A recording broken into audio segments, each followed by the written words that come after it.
안녕하십니까, 이현열입니다. 이 시간은 4.15 총선 후기 세 번째 이야기입니다. 민주당에 대해서 한번 이야기를 해보겠습니다. 21대 총선이 여당인 더불어민주당이 압승으로 막을 내렸습니다. 민주당은 TK, PK를 제외한 전국에서 고루 득표를 얻어서 미래통합당이 이제 완성했습니다. 중앙선관위 최종 집계에 따르면 민주당은 지역구에서만 163석을 확보했고, 비례위성 정당인 더불어시민당의 17석까지 합칠 경우 180석으로 1987년 개헌 이후 단일 정당으로는 최대 의석수를 기록하게 됐습니다. 지난 20대 총선부터 시작된 민주당의 승리는 대선, 지방선거에 이어 계속되면서 4연승을 하고 있습니다. 중앙지방 권력에 이어 의회 권력까지 거머쥔 것은 우리 헌정 역사상에 참 유례를 찾기 드문 그런 경우입니다. 투표율도 66.2%로 71.9%를 기록한 1992년 14대 총선 이후 최고치였습니다. 이 바람에 4연패 당한 보수 진영은 아주 그냥 괴멸 직전에 처했습니다. 참 엄청난 쇼크를 전가해 주면서 지금 선거는 끝났습니다. 끝났지만은 천천히 이제 민주당의 어떤 득표력을 한번 분석을 해봐야 되겠다는 생각이 듭니다. 어떻게 민주당이 180석을 가지고 가게 됐느냐? 그럼 그 내용을 한번 살펴봅시다. 사실은 집권 여당인 더불어민주당이 이제 180석을 가져가면 압승을 거뒀지만은 실제 득표율은 50%가 되지 않습니다. 전체 유권자 중에 절반도 되지 않는 지지만으로 300석 의석 중에서 60%를 차지했습니다. 이게 이제 소선거구제의 이제 좀 문제죠, 사실은. 그러니까 20대, 21대 총선에서 여야가 각 정당이 얻은 득표수, 의석수 분석해 보면 민주당은 전국 지역 선거에서 전체 49.26%인 1,434만 표를 얻어 163석을 가져갔습니다. 반면에 통합당은 40.92%인 1,191만 표를 득표했음에도 84석에 그치고 말았습니다. 전국적으로 볼 때 한 8%포인트 가량 득표수 차이가 납니다. 그런데 의석수는 2배 가까이 벌어졌습니다. 지난 20대 총선에서도 민주당은 전국에서 37.00%를 득표하고도 110석을 차지했고 1당 자리를 가져갔습니다. 당시 새누리당은 민주당보다 많은 38.33%를 득표하고도 105석으로 2등에 머물렀죠. 이 21대 총선에서 이제 민주당 압승은 주로 수도권에서 근소하게 이제 승리를 하게 되니까 승자 독식하는 그런 이 지금의 소선구제 덕분에 이제 일당을 뗐다 그래 볼 수가 있습니다. 한번 보면 서울에서 민주당이 전체에서 이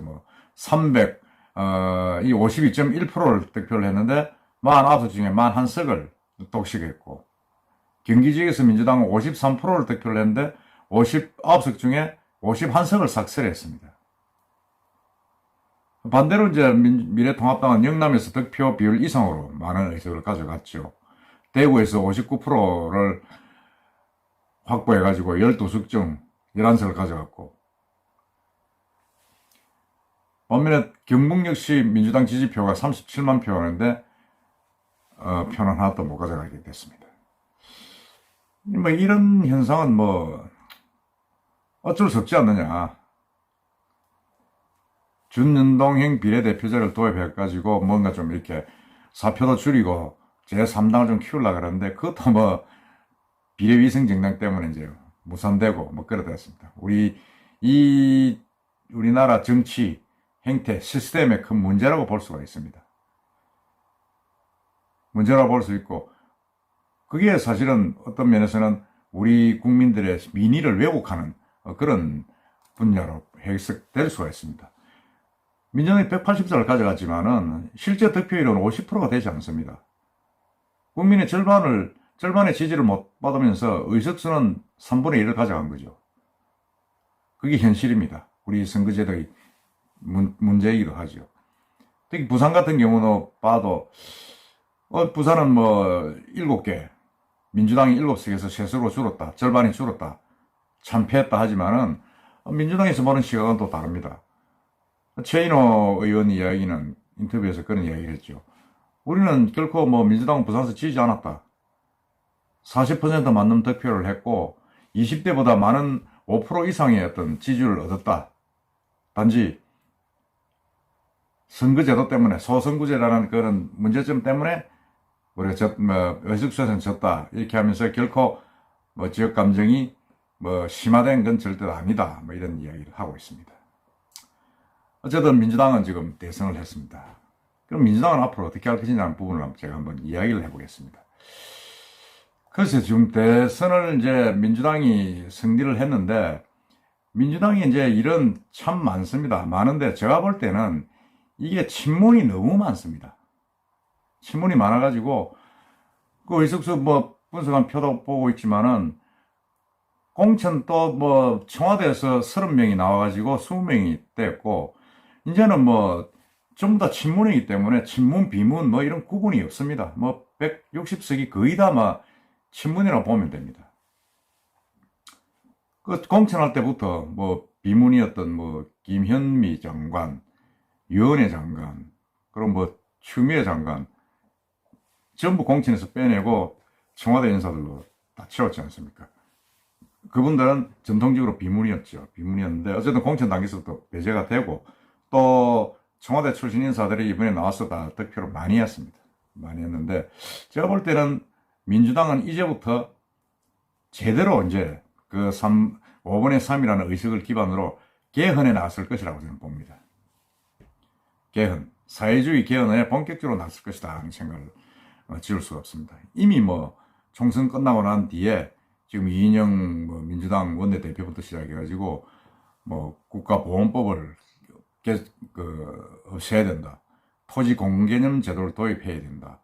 뭐 이런 식으로 지금 개헌 문제를 본격적으로 지금 불을 지피고 있습니다. 더구나 문재인 대통령은 지난 뭐 20대 국회 때 개헌을 이야기를 했죠. 이야기를 했는데 야당 반대로 무산됐는데, 이번 총선에서 이제 이게 거의 180석 넘어가고 기타 이렇게 협조를 얻으면 190석이 가능하다.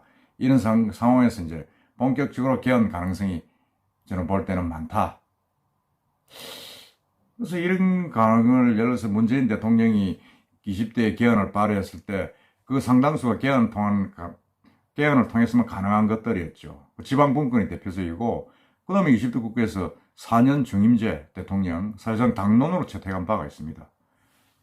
그럼 문 대통령은 지방분권 개헌에 엄청나게 이제 소신이 뚜렷하고, 또 지금 뭐 5년 단임제보다는 4년 중임제를 하자고 지금 이야기를 한 그런 부분이 있고, 통합당 미래통합당 안에서도 사실은 뭐 그렇게 개헌에 대해서 반대하는 사람은 뭐 물론 뭐 당론은 반대를 하지만은 보면 김종인 총괄선대위원장도 개헌을 반대하는 건 아니다.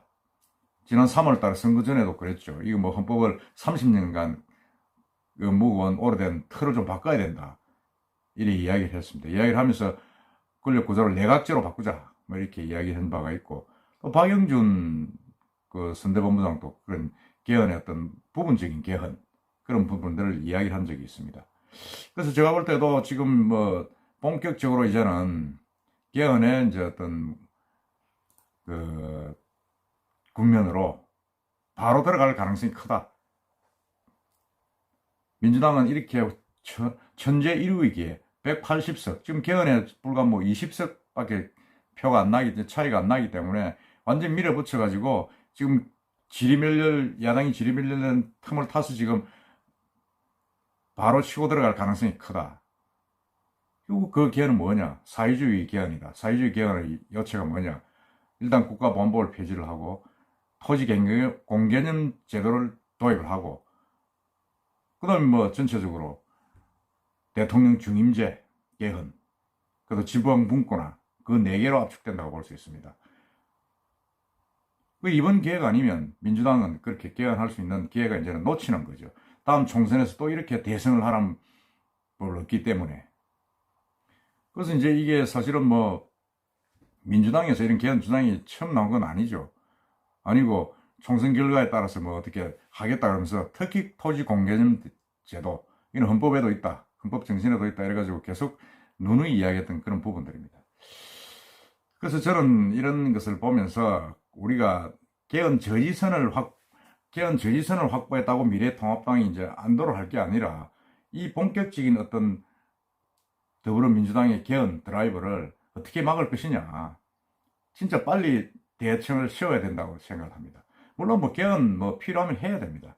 해야 되고 또 뭐 반대할 이유도 없죠, 사실은. 없지만은 그 개헌의 당위성, 필요성, 그리고 우리나라가 과연 사회주의 개혁이 과연 가능한가 하는 그런 여러 가지 부분들, 국민의 지지를 50%를 지지를 받지 못하는 민주당이 그런 개헌을 밀어붙이는 게 과연 우리나라에 어떤 이득이 될 것이며 국민들의 공감을 얼마나 얻을 것인가 하는 그런 부분들, 아마 많은 토론들을 아마 제기를 할 겁니다.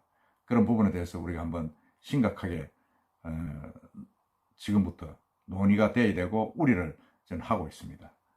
그리고 이 친문의 어떤 100명이 넘는 친문 세력을 가진 민주당은 제가 볼 때는 곧 분화가 된다. 곧 쪼개져 가지고 아마 각 세력별로 분화가 되면서 대통령 선거 지금 이제 2년 남았는데 전으로 해서 분당까지도 있을 수 있을 것이다. 저는 뭐 그렇게 봅니다. 예를 들어서 개헌 문제가 무산되고 대통령 선거를 실패한다면 바로 이 민주당 분당이 되고 같은 표결끼리 쪼개질 가능성이 크다.